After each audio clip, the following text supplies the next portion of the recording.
நான் வந்திருக்கக்கூடிய இடம் உஹத். எங்களுக்கு பின்னாடி வழங்கக்கூடியதான் உஹது மலை.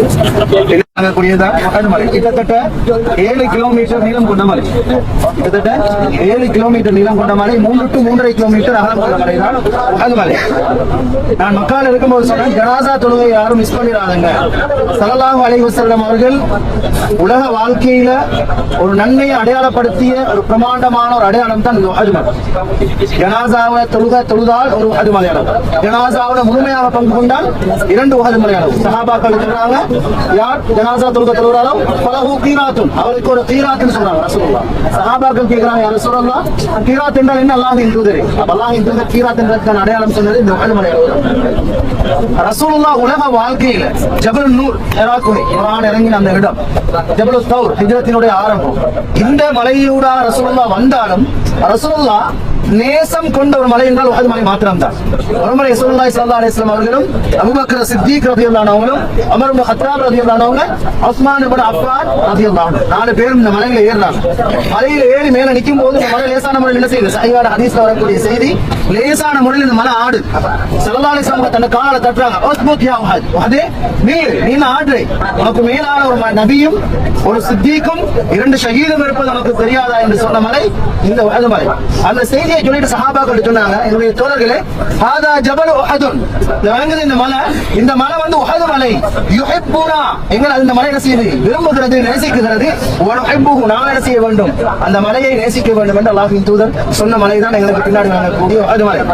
இவ்வளவு செய்தியை சொல்லக்கூடிய இந்த இடம் அல்லாஹ்வின் தூதருடைய வாழ்நாள்ல ஒரு கஷ்டமான ஒரு துன்பகரமான ஒரு நிகழ்வு நடந்த இடமும் இந்த உஹதை சூழதான் இருக்குது. அதுதான் இஸ்லாமிய வரலாற்றில் 2வது யுத்தம், உஹதுடைய யுத்தம். முதலாவது யுத்தம் பத்ர், இன்ஷாஅல்லாஹ் நாம பார்க்க போறதுக்கு இருக்கிறோம். அது ஹிஜ்ரி 2வது வருடம், இது ஹிஜ்ரி 3வது வருடம், ஷவ்வாலுடைய மாதம். இஸ்லாமிய வரலாற்று ஆசிரியர் பதிவு செய்யறாங்க, உஹதுடைய யுத்தத்தை பொறுத்த மட்டும் பத்ரினுடைய ஒரு தொடர்ச்சியாக சொல்லப்படுது. ஏனென்றால் அல்லாஹ் தஆலா பத்ர்ல மிக பெரும் வெற்றியை கொடுத்தார். அந்த வெற்றி முஸ்லிம்களுக்கு மிக பெரும் ஒரு வெற்றி.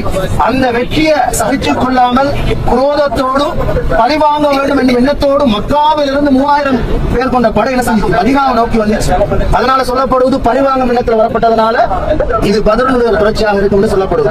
அப்ப அந்த யுத்தத்துக்கான வரைபடமாகத்தான் இருக்கிறாங்க. இந்த இடத்துல போட்டிருக்கிறாங்க, இந்த கிரீன் கலர்ல போட்டிருக்கக்கூடிய அடையாளங்கள் முஸ்லிம்களுடைய படை, முஸ்லிம்களுடைய படை. ஸல்லல்லாஹு அலைஹி வஸல்லம் சஹாபாக்கள்கிட்ட மஷூரா கேட்கிறாங்க, ஆலோசனை கேட்கிறாங்க. என்ன ஆலோசனை என்றால், எதிரிப்படை மக்காவிலிருந்து எங்களை தாக்குறதுக்கு வராங்க, நாங்க இருக்கக்கூடிய இடத்துல இருந்து யுத்தம் செய்வோமா அல்லது ஒரு வெட்ட வழியான பகுதிக்கு போவோமா என்ன செய்யறாங்க? மஷூரா, ஆலோசனை கேட்கிறாங்க. ரசூலுல்லாஹ் எப்போதும் சஹாபாக்கள்கிட்ட மஷூரா கேட்பாங்க, சுய முடிவு எடுக்க மாட்டாங்க. எந்த வரலாறு பிரதி படிச்சாலும் அல்லாஹ்வின் தூதர் சஹாபாக்கள்கிட்ட ஆலோசனை கேட்பாங்க, ஒரு அபிப்பிராயம் கேட்பாங்க. அப்ப சஹாபாக்கள் சொன்னாங்க, யா ரசூலல்லாஹ், நாங்க இருக்கக்கூடிய அந்த பகுதியிலிருந்து நாங்கள் யுத்தம் செய்தால் எங்களுடைய வீடு, பெண்கள், அதே மாதிரி எங்களுடைய இடங்கள் அடையாளம் கண்டுவாங்க. அல்லாஹ்வின் தூதர், இது பொருத்தம் கிடையாது, நாங்க ஒரு வெட்ட வழியான பகுதிக்கு போவோம். என்ன செய்யறாங்க? ரசூலுல்லாஹ்ட்ட மஷூரா கொடுக்குறாங்க. ரசூலுல்லாஹ் கிட்டத்தட்ட ஒரு 1000 பேர் கொண்ட படையை தயார் பண்றாங்க. தயார் பண்ணிட்டு நம்ம இருக்கக்கூடிய மஸ்ஜித் நபவி, அந்த பகுதியோட தான் வீடு இருந்துச்சு, ரசூலுல்லாஹ்வுடைய வீடு, சஹாபாக்கள் வாழ்ந்தாங்க. அப்ப மஸ்ஜித் நபவி இருக்கக்கூடிய பகுதியில ஸல்லல்லாஹு அலைஹி வஸல்லம் என்ன செய்யறாங்க? 1000 பேர் கொண்ட படையை கூட்டிட்டு வராங்க. எங்க? உஹத். பின்னாடி இருக்கக்கூடிய அந்த பகுதிதான் உஹது மலையாக அடையாளப்படுத்தப்பட்டிருக்கு. அப்ப 1000 பேர் கொண்ட படையை ரசூலுல்லாஹி ஸல்லல்லாஹு அலைஹி வஸல்லம் கூட்டிட்டு வரும்போது அதுல 300 பேர் கொண்ட படை என்ன செய்தால், அப்துல்லாஹ் இப்னு உபய் இப்னு சலூல் என்று சொல்லக்கூடிய முனாஃபிக் ஒரு கருத்தை கொடுக்கிறார். என்ன கருத்து? நீங்க போனீங்க உஹதுக்கு ரிட்டர்ன் நீங்க உயிரோட வர இயலாது. முஹம்மது ரசூலுல்லாஹி உங்க எல்லாரையும் கொண்டுட்டு வர உங்களுக்கு உயிர் கிடைக்காது, நீங்க என்ன செய்யலாம்? ரிட்டர்ன் வரதுக்கான வாய்ப்பு கிடைக்காதுன்ற செய்தியை சொல்லி ஒரு 300 பேர் கொண்ட படை என்ன செய்யுது? அப்துல்லாஹ் இப்னு உபய் இப்னு சலூல் பேரை கதையில அந்த கதையை கேட்டு என்ன செய்யுது? 300 பேர் கொண்ட படை ரிட்டர்ன் செய்யறாங்கன்னா அவங்க இருந்த இடத்துக்கு போயிடுறாங்க. அப்ப வெறுமனே 700 பேர் கொண்ட படையோடு அல்லாஹ்வின் தூதர் ஸல்லல்லாஹு அலைஹி வஸல்லம் என்ன செய்யறாங்க? அந்த முஸ்லிம்களுடைய படையை தயார்படுத்தி வராங்க. அப்ப இதுக்கு மத்தியில எதிர்ப்படை என்ன செய்யுது? அபூ சுஃபியானுடைய தலைமையில என்ன செய்யுது? இக்ரிமா அப்படின்னு சொல்லக்கூடிய நிறைய பேருடைய தலைமையில் என்ன செய்யுதுன்னா மக்காவிலிருந்து வந்திருக்கு. அந்த எதிர்ப்படையினுடைய அடையாளமாகத்தான் செய்யப்பட்டிருக்கு. இந்த ஒரேஞ்ச் கலர் போடப்பட்டிருக்கு. அவங்க வந்த பகுதி அந்த மக்காவிலிருந்து வந்ததாக போடப்பட்டிருக்கக்கூடிய பகுதி. ஸல்லல்லாஹு அலைஹி வஸல்லம் அவங்க யுத்த தந்திரங்களை சில நேரம் கையாளுவாங்க. ஸல்லல்லாஹு அலைஹி வஸல்லம் சஹாபாக்களை கூட்டிட்டு வராங்க யுத்த களத்துக்கு. 2 தரப்புல எதிர் சைடுல எதிர்ப்படை இருக்குது, அடுத்த சைடுல முஸ்லிம்களுடைய படை இருக்கு.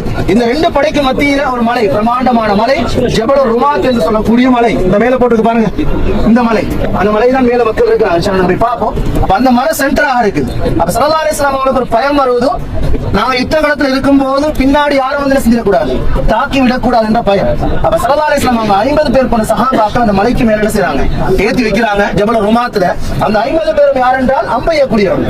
ருமாத் என்பது அம்பையக்கூடியவங்க சொல்றது. அப்ப அந்த 50 பேரை அந்த மலையில வச்சு ஸல்லல்லாஹு அலைஹி வஸல்லம் ஒரு கட்டளை போடுறாங்க, நான் சொல்லும் வரை நீங்க கீழே இறங்கவும் கூடாது, நான் சொல்லும் வரை நீங்க இறங்கவும் கூடாது. அதுக்கு அப்துல்லாஹ் இப்னு ஜுபைர் ரலியல்லாஹு அன்ஹு என்ன செய்றாங்க, தலைமையாக போடுறாங்க, நீங்க கூட தலைமையில தான் அந்த படை இருக்கணும். அப்ப அந்த 50 பேரை மேல வச்சுட்டு கீழே மிச்சம் எத்தனை பேர் இருக்கிறாங்க, 1000 பேரை கூட்டிட்டு வந்தாங்க, 300 பேர் ரிட்டர்ன் போயிட்டாங்க, ரிட்டர்ன் 700 பேர் வந்தாங்க, 50 பேர் அந்த மலை. அப்ப 650 பேர் எதிரிப்படை 3000 பேர் வந்திருக்கிறாங்க. அதுல வந்து ஹாலித் இப்னு வலீத் ரலியல்லாஹு அன்ஹுவோட ஒரு குதிரை படை வந்துருச்சு. ரசூலுல்லாஹ் என்ன விஷயத்தை பயந்தாங்களோ அது பிளான்ல அவங்களோட திட்டத்துல இருந்துச்சு. அந்த மலைக்கு பின்புறமாக யாரும் வந்துடக்கூடாது ரசூலுல்லாஹ் பயந்தாங்களா, அதே மாதிரி ஹாலித் இப்னு வலீத் ரலியல்லாஹு படையில சேர்ந்து யுத்த காலத்துக்கு வராம அந்த 50 சஹாபாக்களை வச்சு அந்த மலைக்கு பின்புறமாக என்ன செய்யறாங்க, அவங்க நிக்கிறாங்க. அவங்களுக்கு டார்கெட் இந்த 50 பேர் தான். அப்ப யுத்தம் நடக்குது. நீண்ட ஒரு வரலாறு, சில முக்கியமான தகவலை தான் நான் சொல்லுவேன். அப்ப யுத்தம் ரெண்டு தரப்புக்கு மத்தியில் நடக்குகின்ற போது அவங்களோட பிளான் என்னன்னு சொன்னால் யுத்தத்தை திசை திருப்புறது. யுத்தம் நடந்து கொண்டிருக்கும் போது எதிரி என்ன செய்யறாங்க, ஆயுதங்களை விட்டுட்டு ரிட்டர்ன் என்ன செய்யறாங்க, ஓடிடுறாங்க. இந்த போட்டுக்கு பாருங்க, மேல லாஸ்ட்ல போட்டுருக்கு.